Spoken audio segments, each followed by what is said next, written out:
लोग देते हैं। आज अखिल भारतीय क्षत्रिय महासभा का खाता में 5,000 रुपया नहीं है। और ये 1904 में प्रस्ताव पारित हुआ था कनखल में, जो राजपूत धर्मशाला है, कि हर राष्ट्रीय पदाधिकारी जो है 3,000 रुपया वार्षिक अनुदान दे। लेकिन आज तक 1 रुपया अनुदान नहीं मिला। हमारा महासभा जिनके भरोसे पर हमको जिन्होंने हिम्मत देने का काम किया है, उसमें सबसे बड़ा हाथ डॉक्टर घनश्याम सिंह राजपूत, दूसरा हमारा ठाकुर किशोर सिंह बैस।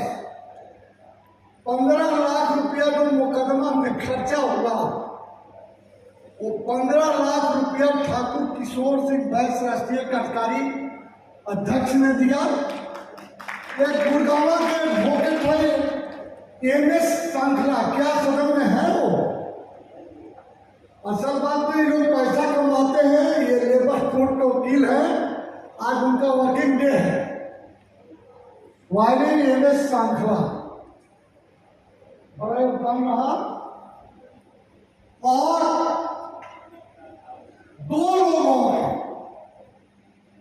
जिसके हिम्मत पर हमने हाई कोर्ट से 4 बार डिग्री भी लिया, और आज हम आपके बीच में हैं। बहुत सारे लोग चाहते हैं कि कुंवर अजय सिंह को मदद करें, उसमें उठो जबर सिंह, ये प्रदेश के प्रभारी भी सुनते रहते हैं।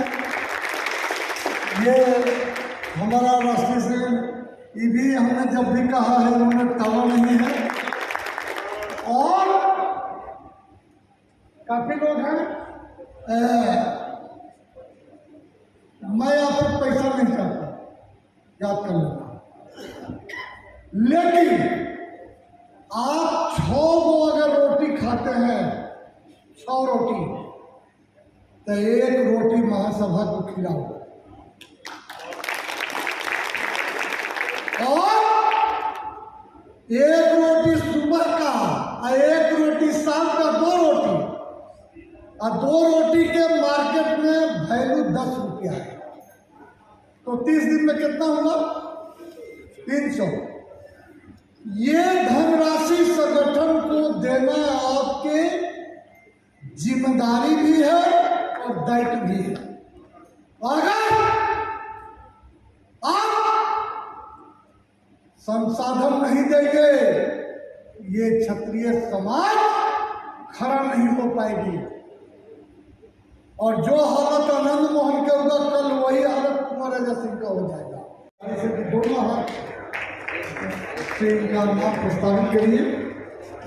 आप क्या है मैडम? हेलो मैडम, आपका नाम क्या है? तो तुम्हारा तो हो गया। अच्छा ये, हाँ, उत्तर प्रदेश अध्यक्ष पद के लिए हमारे बीच में डॉक्टर आशा सिंह जी हैं। इनको रनिंग नहीं जाएंगे आगे भी। आशा सिंह के नाम प्रदेश अध्यक्ष जयंगा का। मैं देवेंद्र सिंह सिसोदिया, राष्ट्रीय उपाध्यक्ष अखिल भारतीय क्षत्रिय महासभा। सर, आज आप अखिल भारतीय क्षत्रिय महासभा में मुरादाबाद से इतनी दूरी तय करते हुए आए हैं, क्या कहना चाहेंगे आज जिस तरीके? मैडम, मुरादाबाद से ही नहीं, हम पूरे देश से, हमारे 28 प्रांतों के अध्यक्ष आए हैं और जितने केंद्र शासित प्रदेश हैं उन सब के पदाधिकारी आए हैं। आज हमने यहाँ पे अपना एक राजनीतिक एजेंडा था, हमने राजनीतिक पार्टी की घोषणा की है। राजपूतों के खिलाफ हमेशा से ही अन्याय होता चला आ रहा है, सारी राजनीतिक पार्टियाँ हमें किनारे पे कर रही हैं, तो हमें अपनी भागीदारी पूरी चाहिए सत्ता में।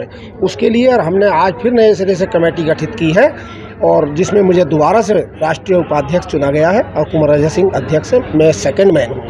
सर, अपने दायित्व को आप किस तरीके से निभाएंगे? आप लगातार कहीं ना कहीं निभा भी रहे हैं और आगे और भी जिम्मेदारियां मिलेंगी आपको, किस तरीके से निभाएंगे सर? हम देखिए, राजपूतों ने हमेशा देश में सबका कल्याण किया है, सर्व धर्म समभाव। हम जातिवादी की राजनीति नहीं करते, हम गरीब हर दबे कुचले वर्ग की सेवा करना चाहते हैं। हमारी रियासतें मैडम दान हुई हैं, हमने रियासतें दान करके जब तो भारत गणराज्य बना है, लेकिन आज राजनीतिक पार्टियां हमें किनारे पे करती है तो ये अच्छा नहीं लगता। हमें भी उसमें जैसे अन्य जातियों को हिस्सा दिया जाता है तो हमारा भी उसमें हिस्सा होना चाहिए, हमारी भी सत्ता में भागीदारी होनी चाहिए। हमारी रियासतें दान दी गई हैं तो हमको भी राज्यसभा का और विधान परिषद का मेंबर नियुक्त किया जाना चाहिए, ना कि मोहसिन रजा को या मुख्तार अब्बास नकवी को या शहनवाज को। उन्हीं को क्यों करते हो? हमने आपका गणराज्य बनाया, अपनी रियासतें दान कर दी। सरदार पटेल ने कहा था कि आपको जो है हम राज्यों में राज्यसभा और विधान परिषद में नॉमिनेट किया करेंगे। रियासत ले ली और आज जो है नचनियों को, हेमा मालिनी को, सचिन तेंदुलकर को, उनको राज्यसभा में भेजते हो आप। हमें भेजिए ना, हम राजा रहे हैं, हमारी रियासत रही है, हम जानते हैं देश कैसे चलाया जाता है, कैसे जनता का कल्याण होगा, कैसे गरीब का पेट भरना है। हमें लेकिन जनता आपको क्यों चुनेगी? जनता इसलिए चुनेगी कि हमारे देखिए आप महाराणा प्रताप, पृथ्वीराज चौहान, जितने भी हमारे राजा हुए हैं उन सब ने समाज हित के और कल्याण के कार्य किए हैं मैडम। उनका शासन बड़ा सुशासन रहा है। अभी आप योगी जी को देख लीजिए, वो संत बन गए हैं और महात्मा हैं, लेकिन सर्व धर्म समभाव है। रक्षाबंधन को बस फ्री करते हैं तो हिंदू के लिए भी करते हैं, मुस्लिम के लिए भी करते हैं, जबकि मुस्लिम बहनें राखी नहीं बांधती। उनकी भी दिल्ली में रिश्तेदारी, तो उस दिन रात को 12 बजे टिकट कटाती हैं और वापस घूम के जर्नी करके जाती हैं। ऐसा नहीं कि अगर भाजपा की सरकार है तो वो इनको टिकट फ्री कर दें, इनको ना करें, तो ऐसा अच्छा भाजपा की ही सरकार में अभी आपने सुना होगा सीतापुर के एक संत ने जिस तरीके से मुस्लिम महिलाओं की रेप की बात करी, उसको आप सही मानते हैं क्या सर? मैं उसका बिल्कुल वो करता हूँ बाइकाट। ये गलत वो है कि हर एक महिला हमारे लिए सम्माननीय है। ये अगर किसी ने भी कही है तो वो निंदनीय है। श्री रामचंद्र जी की कहीं ना कहीं उनके वंशज हैं आप लोग। बिल्कुल, रामचंद्र जी के हम वंशज हैं, और अगर उन संत जी ने ऐसी घृणित बात कही है तो उनके कथन का मैं निंदा करता हूँ।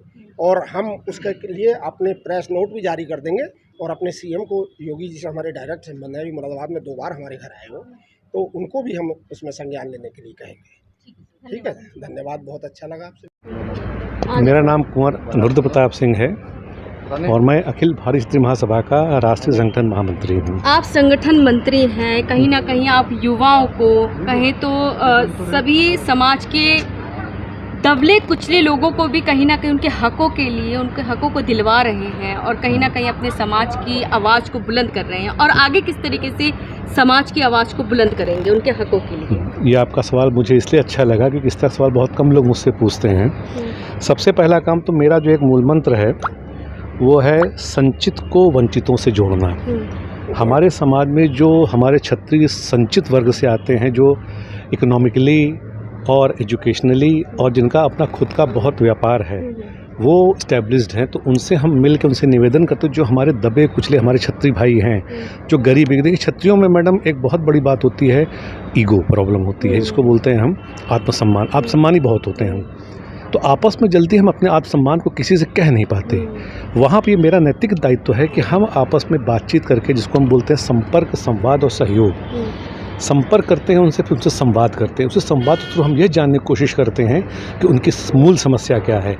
अगर उनकी मूल समस्या का समाधान एजुकेशन के द्वारा होता है, तो जो हमारे संचित वर्ग के भाई हैं, जो एजुकेशनिस्ट हैं, उनसे निवेदन करते हैं कि भाई ये फलाना बच्चा है या फलाना घर के लोग हैं, ये एजुकेशन में आना चाहते हैं, पढ़ना चाहते हैं, तो उनसे मदद कराते हैं। और ऐसे ही हम अगर नौकरी में हैं तो उनसे निवेदन करते हैं कि अगर आपके यहाँ किसी चपरासी की भी ज़रूरत है, और चपरासी में आप 4 कास्ट के लड़के आपके पास इंटरव्यू में आए हैं, और हमारा जो क्षत्रिय वर्ण है वो अगर उसको फुलफ़िल कर रहा है, तो मेरा निवेदन है कि आप क्षत्रिय समाज के लोगों को ही आप नौकरी दें। ऐसे ही अगर क्या कहते हैं इंजीनियरिंग पद पे है, इंजीनियर हो गया, तो अगर आपके यहाँ सॉफ्टवेयर इंजीनियर की ज़रूरत है और वो आपके फुलफ़िल को पूरा कर रहा है, नॉर्म्स को फुलफ़िल कर रहा है, पूरा कर रहा है, तो मैं निवेदन करता हूँ कि आप उनको जॉब दें। तो ये मेरा सोचने का क्राइटेरिया और यही मैं करता हूँ। कहीं ना कहीं पहले जिस तरीके से आपने कई ऐसी केसेस भी देखे होंगे जिसमें SC/ST एक्ट के तहत जो है निर्दोष क्षत्रिय भी जो है कई कई साल जेल की जो है सलाखों के पीछे रहकर आ चुके हैं। उनका जो भविष्य है वो कहीं ना कहीं अंधकारमय हो चुका है। उन लोगों के लिए आप लोग क्या कर रहे हैं? उन लोगों के लिए सबसे पहला काम तो हमारा एक विधिक सेल बना हुआ है, जिसके हमारे राष्ट्रीय अध्यक्ष डॉक्टर AP सिंह साहब है, सुप्रीम कोर्ट के वकील हैं। उनसे राय मशवरा करके, और जिनको सज़ा नहीं हुई है, जिनको सज़ा होने की स्थिति में आई है, उनके तरफ से संगठन हमारा पूरी ताकत लगा के उस चीज़ को ख़त्म कराता है, ताकि उनके ऊपर SC/ST एक्ट का मुकदमा न लग सके। और जो हमारे क्षत्रिय समाज के लोग जो पुलिस डिपार्टमेंट में हैं, उनसे हम निवेदन करते हैं, उनसे मदद लेके और प्रशासनिक रूप से मदद लेके उनको हम बचाने की कोशिश करते हैं। और यदि किसी कारणवश वो किसी उसमें आ गए हैं, तो फिर वही हमारा काम है कि जो हमारे संचित वर्ग के लोग हैं, उनसे निवेदन है कि फ़लाना आदमी इस समस्या से पीड़ित था, इसको इसलिए ज़बरदस्ती फंसाया गया था, उसको लेके अगर आपके यहाँ कोई अच्छा उसका जॉब है तो उसको ऐसे एक दो केस हमने लखनऊ में कराए थे। सुप्रीम कोर्ट, हाई कोर्ट से उसको बेल हो गई थी, लेकिन वो उस पर सरकारी नौकरी में नहीं जा पा रहा था। आप लोग चाहते हैं कि जांचों उपरांत इसमें गिरफ्तारी हो? बिल्कुल, ये तो है, यही हम चाहते हैं। शुरू से हमारा रुख यही था कि जांच के उपरांत ही गिरफ्तारी हो। लेकिन सरकार ने जो अभी हम लोग को जबरदस्ती थोपा, इसका तो हम पुरजोर तरीके से विरोध करते हैं। क्षत्रिय महासभा पूरी तरीके से विरोध करती है इसका तो लास्ट में आपको युवा और कहीं ना कहीं देशवासी देख रहे हैं भारत के, तो आप क्या संदेश और क्या अपील करना चाहेंगे? हम युवाओं से खास कर ये अपील करें, देखिए आज की हमारी सबसे बड़ी समस्या जो है वो है ईगो प्रॉब्लम। अपने ईगो को हटाइए। हमारी पहली जो समस्याएं थी वो थी ताकत थी हमारी तलवार और बंदूक। अब क्षत्रियों की तलवार हमको बनानी है कलम। जब तक हम कलम को ताकत नहीं बनाएंगे, आने वाले समय में मैं उनको केवल पढ़ाई पर ध्यान देना है, तो पढ़ाई पर ध्यान दीजिए और अपने आप को। लेकिन काशीराम जी का तो एक नारा था, तिलक तराजू या तलवार, इनको जूते मारो चार। तो अगर उनका ये नारा था तो बाद में वो क्यों तिलक तराजू पे आए? वो अगर ऐसे ही उनका नारा था तो तिलक के पास भी आए, तराजू वालों के पास भी गए, हम क्षत्रियों के पास भी आए माफ़ी मांगने। नहीं, माफ़ी इस रूप में मांगने आए कि वोट मांगने आए, कैंडिडेट हमारा खड़ा किया, जिताया भी। आपको लगता है कि क्षत्रिय समाज को कहीं ना कहीं वोटों के लिए यूज किया जाता है? बहुत ज़्यादा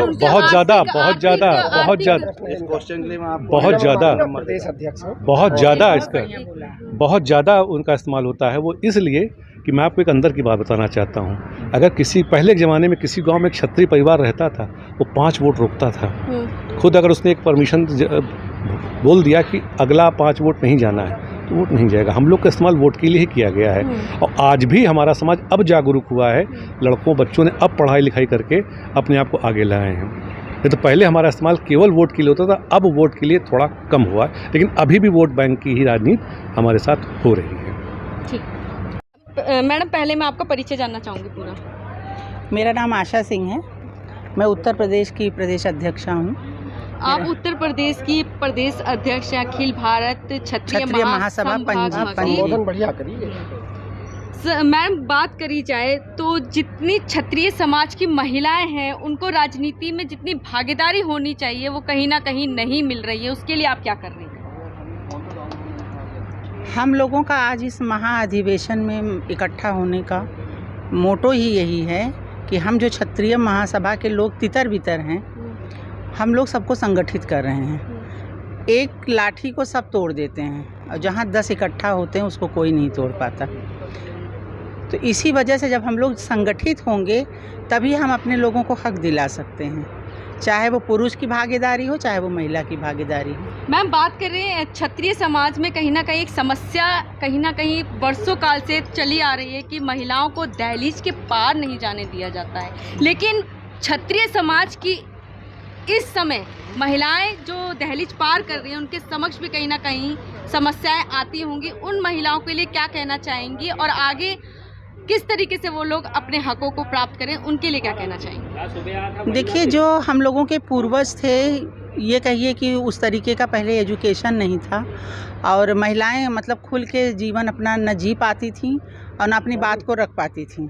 लेकिन अब सब एजुकेटेड हो गई हैं महिलाएं और घर के लोग भी शिक्षित हैं, तो अपना हक पाने के लिए वो राजनीतिक में भी उतर रही हैं और समाज में के मतलब सोशल वर्क में भी अपना दायित्व दे रही हैं।